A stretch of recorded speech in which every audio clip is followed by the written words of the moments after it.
The Truth Girl. Hi everyone.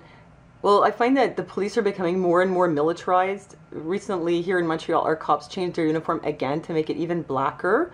So I think this is happening in a lot of places. Cops have gone from a blue uniform to a dark blue uniform to blue-black and heading towards black because it just looks so, friendly?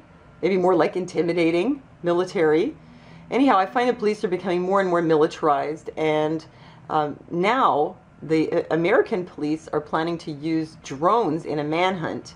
The manhunt is for Christopher Dorner, who is suspected of having killed Monica Kwan and her fiance, Keith Lawrence, on the 3rd of February in their car, in the garage of their nice, supposedly safe condo. The couple was shot in their car, and the guy who did it must have been inside the car because there's no bullet holes in the car. And well, where's the security camera footage? Because I heard that there wasn't any. So I'm not really sure why they think it's him. I mean, circumstantial evidence? I don't know. And after that, he apparently went on a bit of a rampage, or so they say, because I don't really know what happened. I don't know what to believe. I don't know what evidence they really have for any of the things they say. They say that he tried to steal a boat at gunpoint down at the Mexican border. He ambushed some police at a traffic light, and he shot at some other cops. A whole bunch of things.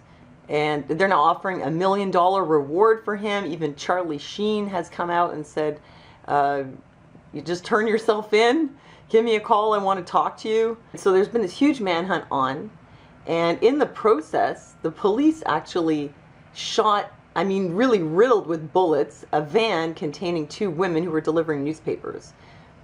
I don't know how they could have mistaken those women for Christopher Dorner. Last trace of him was his burned out truck in Big Bear, California. So they don't know where this guy is.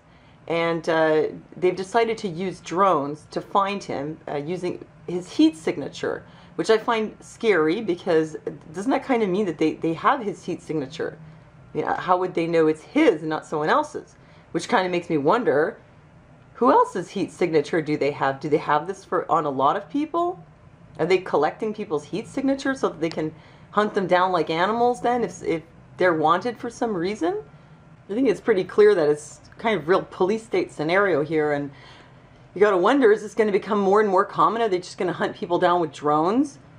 This case, you know, it's gotten a lot of attention because he's targeting the cops. He apparently posted a manifesto, and he's trying to get revenge, supposedly. I mean, this is what they say, right? Because he was fired from the police force in 2009 for falsifying evidence or for making a false claim. But the evidence actually supported his claim, which was that a female officer had committed an act of brutality against a schizophrenic man with dementia. And the man had the signs of battery, and he and his father corroborated this testimony. But then the judge threw it out, and Dorner ended up getting fired. And his lawyer was former LAPD Captain Randall Quant, who is the father of Monica Kwan, who Dorner supposedly killed in her car. So maybe this is part of his way of getting revenge because the lawyer didn't do a good enough job. Lawyer who was a former cop. And anyway, in his manifesto, he says he's targeting the police department, and this is because of the corruption and brutality in the police department. But we don't know if this is true. I mean, some people think that he's being set up, that the manifesto is not real. Questioning, well, like, where's the evidence that he actually shot Monica Kwan and her fiance, or that he did any of these other things. But in any case, as far as the drones go, this is a very high-profile case because it supposedly involves targeting the police and killing police officers. So is that why they're justifying using drones? But don't people kill people all the time and run from the law all the time? So why is this case so special? Maybe it's just setting a precedent, and then down the road, they'll use drones to hunt other criminals, people who shot other people, or maybe escaped from prison, or violated their parole, or committed some other violent crime, or maybe not even a violent crime, or maybe they haven't committed a crime at all, but the police have reason to believe that they might commit a crime at some point in the future.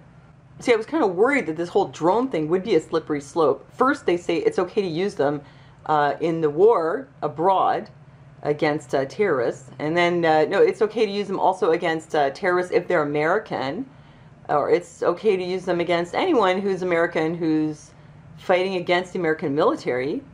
And now, I guess it's okay to use them on Americans on American soil. Just not to shoot them, just to hunt them down, but maybe down the road they will shoot them.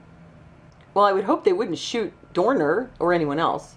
But for now, Dorner, because he is suspected of crimes, but he hasn't had a trial yet. And last time I checked, you do have due process in America, and you are innocent until proven guilty. I think you guys see the direction that things are going in lately. As I said, militarizing the police and pre-crime, indefinite detention, use of drones. Total like futuristic police state happening here. So let me know what you think. Let me know what you think about the use of the drones, and what you think of this case of Christopher Dorner, and whether you think that he's being framed or he really did this or what. So let me know what you think, and thanks for listening to me, and I'll see you next time.